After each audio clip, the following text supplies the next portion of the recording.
President Uhuru Kenyatta earlier this morning gave the strongest indication yet that Kenya will not be withdrawing its troops from Somalia anytime soon.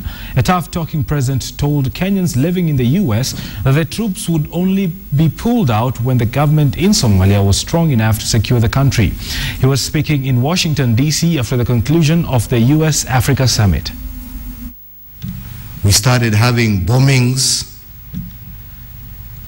in our cities. You will remember the embassy, the US embassy bombing in Nairobi. Kenya was not in Somalia during all that time. You remember the scenario of the bombings at the hotel in Mombasa. We were not in Somalia.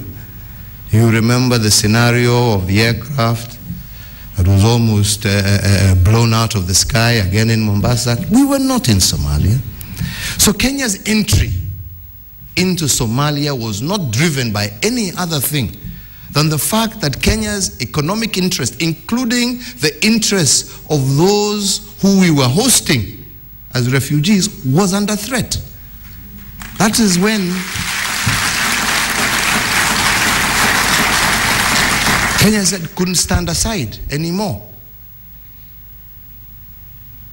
And we moved in with a singular aim of working together with our counterparts in Somalia to bring peace, to bring stability, because their instability was now becoming instability and lack of security for the people of Kenya.